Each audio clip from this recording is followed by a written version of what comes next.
அதை நான் ஏற்றுக்கொள்கிறேன் பேரவைத் தலைவர் அவர்களே. அட்லீஸ்ட் தேன் வந்து பாய வேணாம், ஈட்டி வந்து பாய்ந்தது. அது அன்றைக்கு யாரும் மறுக்க முடியாது. அதே போல இன்றைக்கு நம்மளுடைய பேரவையில முதல்வர் அவர்களுடைய பிறந்த நாள். முதல்வருக்கு ஒரு கோரிக்கை வைக்கிறேன். இங்கு நான் சட்டமன்றத்திற்கு வந்த நாட்களில் இருந்து அவை பணியாளர்கள் எல்லாருக்கும் இது மாதிரி ஒரு டம்ளர்ல ஒவ்வொரு இடமா போய் தண்ணி கொடுத்துக்கிட்டு இருக்காங்க. இன்னைக்கு நம்ம ரொம்ப அட்வான்ஸ்டா போயிட்டு இருக்கோம்.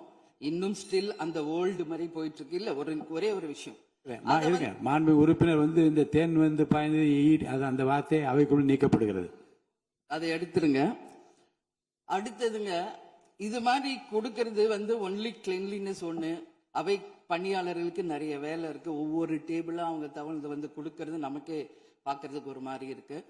சோ சிஎம்க்கு ஒரு ரெக்வெஸ்ட், பெட் பாட்டில்ஸ்ல ஒவ்வொரு டேபிள்லயுமே பாட்டில்ஸ் நீங்க குடி தண்ணீர் வச்சிடலாம். குடிச்சிட்டு அவங்கவுங்க இடத்துல அவங்கவுங்க வச்சிட போறாங்க. இதனால கவர்மெண்ட்டுக்கு எக்ஸ்ட்ரா செலவும் ஒன்னும் வரப்போறது இல்ல. அவங்கவுங்க இடத்துல வச்சிடலாம் அப்படின்ற என் கருத்தை நான் சொல்றேன். ஏன்னா இது டம்ளர்ல கொடுக்கறதும் அது மறுபடியும் கேட்கறதும் அவங்க வருவதும் அவங்களுக்கு நிறைய பணிகள். அது பதில் ஒவ்வொரு சீட்ல ஒரு பெட் பாட்டில்ஸ் மாதிரி கண்ணாடி பாட்டில்ல வாட்டர் வச்சுட்டா அவங்களுக்கு தேவைக்கு எடுத்துட்டு கொடுத்துடலாம். சோ இது பிறந்த நாள்ல முதலமைச்சருக்கு ஒரு கோரிக்கை வைக்கிறேன். அதுக்கு நாம நெகிழியில வேண்டாம், பிளாஸ்டிக் பாட்டில்ஸ் நம்ம அலோவ் பண்ண வேண்டாம், கண்ணாடி பாட்டில்ல நம்ம வைக்கலாம். உறுப்பினர் மாண்புமிகு பேரவைத் தலைவர் அவர்களே, அந்நியார் அவர் ஒரு நல்ல கருத்தை இங்கே சொல்லியிருக்கிறார்கள். அந்த கருத்து ஏற்புடையது அல்ல என்பதை நான் தெரிவித்துக் கொள்ள கடமைப்பட்டிருக்கிறேன். என்ற கோபம் வந்தால் தண்ணி பள்ளி கொண்டிருக்க வாய்ப்பு இருக்கிறது.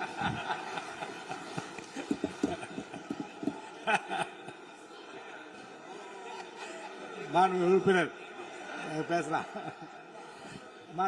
இப்போ தண்ணி பாட்டில் தான் வீசணும் கிடையாது, டம்ளர்ல கூட வீசி அடிக்கலாம். உறுப்பினர் ஒரு நிமிஷம். தலைவர்களே, நம்முடைய மாண்புமிகு முன்னாள் முதலமைச்சர் அண்ணன் ஓபிஎஸ் அவர்கள் ஒரு நிலையை குறிப்பிட்டு அதை எரிவதற்கான தண்ணி பாட்டிலை எரிவதற்கான வாய்ப்பு இருக்கிறது என்று சொன்னார்கள். ஒருவேளை அவருடைய தனிப்பட்ட அனுபவத்தின் காரணமாக அதை அவர்கள் இங்கே குறிப்பிடுறாரா என்பதை நான் அறிய விரும்புகிறேன்.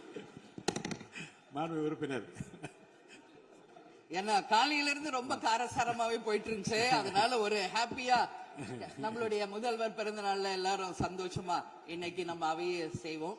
சோ பாட்டில் தான் வீசணும்ன்றது இல்ல.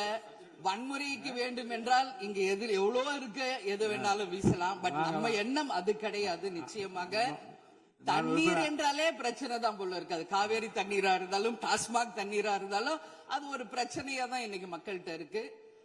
உறுதியாக காவேரியிலும் சரி மேகதாதுலும் தமிழ்நாடு சட்டமன்ற உறுப்பினர் மட்டும் இல்ல, யாரும் அதற்காக விட்டு கொடுக்க போவதில்லை என்பது உறுதி. இன்னைக்கு நம்ம முதல்வர் அவரும் புதிதாக முதல்வராக இருக்கிறார். கர்நாடகா முதல்வரும் முதல் முறை முதல்வராக வந்திருக்கிறார். கேரள முதல்வரும் முதல் முறை முதல்வராக வந்திருக்கிறார்கள். சோ 3 முதலமைச்சர்களும் ஒன்று நட்பு ரீதியாக பேசி இந்த பிரச்சனைக்கு தீர்வு காணலாம். அப்படி இல்லை என்றால் அவங்க சொல்றது கேட்கலன்னா பக்காவா நம்ம சட்ட ரீதியாக ரொம்ப ரொம்ப பழமையான ஒரு விஷயத்தை அன்னைக்கு நான் சொன்ன மாதிரி பேசிக்கிட்டே தான் இருக்கிறோம். இது முழுமையாக தீர்வடைய வேண்டும்ன்றதா எல்லாருடைய கருத்து. இன்னைக்கு நம்மளுக்குள்ள வாதங்கள் பிரதிவாதங்கள் டிஸ்கஷன்ஸ் இங்கு வந்தாலும் இது நிரந்தரமாக தீர்க்கப்பட வேண்டும் என்பதில் யாருக்கும் மாற்று கருத்து இல்லை. இப்ப 2026 இருக்கும், 3026 வரைக்கும் இது கண்டினியூ ஆகக்கூடாது, இன்னொரு 100 ஆண்டு காலத்திற்கு என்பதுதான் எல்லோருடைய எண்ணம். சோ அது நடக்கணும்.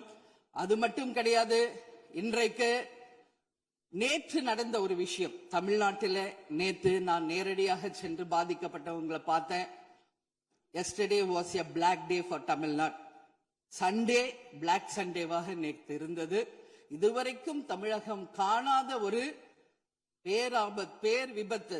இன்னைக்கு பேரிடர் எவ்வளோ பிரச்சனைகள் இருந்தாலும் ஒரு அமோனியா தாக்குதல்ல இத்தனை பேர் பாதித்தது தமிழக வரலாற்றில் முதல் முறை.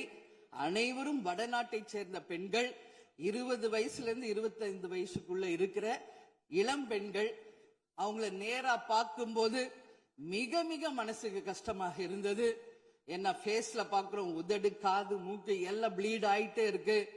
அப்போ டாக்டர்ஸ் அங்க எக்ஸ்பிளைன் பண்ணாங்க, இங்க வெளியே நம்ம என்ன பாக்குறோமோ அதுதான் இன்னர், அதாவது மாண்புமிகு உறுப்பினர் வந்து இதை பற்றி ரொம்ப விரிவான விளக்கத்தை எல்லாம் அமைச்சர் அளிச்சுட்டாங்க. இதை சுருக்கமா அதை நான் பார்த்தேன், இது சரியானதுதான்.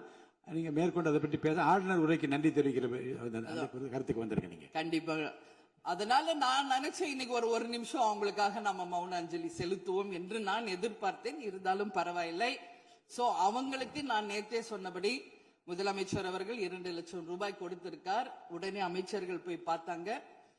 அதெல்லாம் பாராட்டுக்குரிய விஷயம். ஆனாலும் ஏழ்மை குடும்பத்திலிருந்து வந்திருக்காங்க. சோ கன்சிடர் பண்ணணும்னு சொல்லி நான் கேட்டுக்கிறேன். உரிய சிகிச்சை தரப்படுகிறது. அவங்க பிழைப்பது நிச்சயம் கடவுள் கையில இருக்கிறது. சோ எல்லாரும் அவங்களுக்காக ப்ரே பண்ணுவோம் சொல்லி இந்த நேரத்தில் நான் கேட்டுக்கொள்கிறேன். ஒரு பெண்ணா அந்த பெண்களை பார்க்கும்போது என்னால் அதை ஏற்றுக்கொள்ள முடியலை. அதனாலதான் சபையில் அதை நான் பேசுகிறேன். அதே போல இன்னைக்கு முதல் முறையாக மற்ற சப்ஜெக்ட் எல்லாம் பேசிட்டு இருக்கேன். என்னுடைய தொகுதியை பற்றி இதுவரைக்கும் நான் பேசவே இல்லை. நான் சட்டமன்ற உறுப்பினராக வெற்றி பெற உறுதுணையாக இருந்த திராவிட முன்னேற்ற கழகத்திற்கும் அதன் தலைவர் அண்ணன் ஸ்டாலின் அவர்களுக்கும் இந்த நேரத்தில் என் நன்றிகளை தெரிவித்துக் கொள்கிறேன். விருதாச்சலம் தொகுதி 2006 புரட்சி கலைஞர் கேப்டன் அவர்கள் முதல் முறையாக வெற்றி பெற்று ஒரு சரித்திர சாதனை படைத்த தொகுதி. மீண்டும் அந்த தொகுதியிலேயே என்னை வெற்றி பெற செய்த விருதாச்சலம் தொகுதி மக்களுக்கு என்னுடைய மனப்பூர்வமான நன்றிகளை இந்த அவையிலே தெரிவித்துக் கொள்வதில் பெருமை அடைகிறேன்.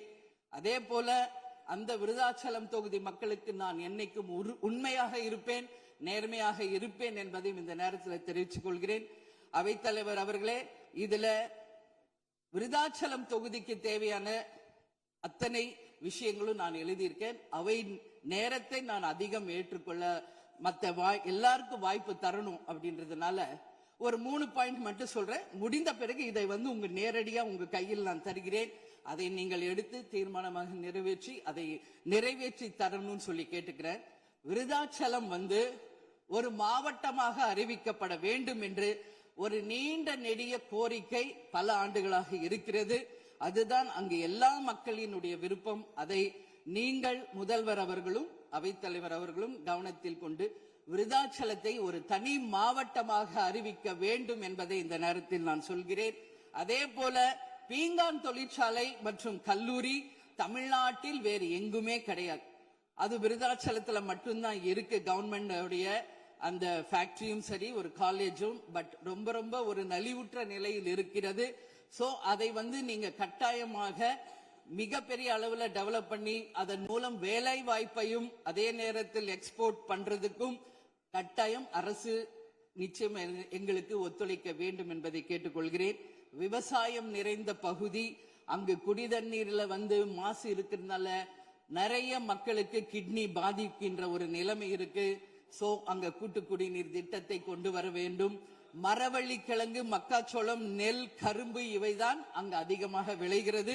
சோ விவசாயிகளுக்கு முழு கடன் தள்ளுபடி செய்து விவசாயிகளுக்கு எல்லா விதத்திலும் இந்த அரசு உறுதுணையாக இருக்கணும் சொல்லி நான் கேட்டுக்கிறேன். அதே போல டெல்டா பிரச்சனை மட்டும் கிடையாது, இது தமிழ்நாடு பிரச்சனை. நம்மளுடைய நீர் ஆதாரம் எல்லாருக்கும் கிடைக்க வேண்டும் என்றும் கூறி இது அவை முடிந்தவுடன் இதை உங்களிடம் சமர்ப்பிப்பேன். இதை நீங்கள் ஏற்று இதை கட்டாயம் நிறைவேற்றி தர வேண்டும் தொகுதிக்காக என்று கேட்டுக்கொண்டு, எல்லாருக்குமே இந்த நேரத்தில் இந்த அவையில் பேச வாய்ப்பு கொடுத்த அவைத்தலைவர் அவர்களுக்கும் இன்று பிறந்தநாள் காணும் முதல்வர் அவர்களுக்கும் என் நன்றிகளை தெரிவித்துக் கொண்டு அமர்கிறேன். நன்றி, வணக்கம். மாண்புமிகு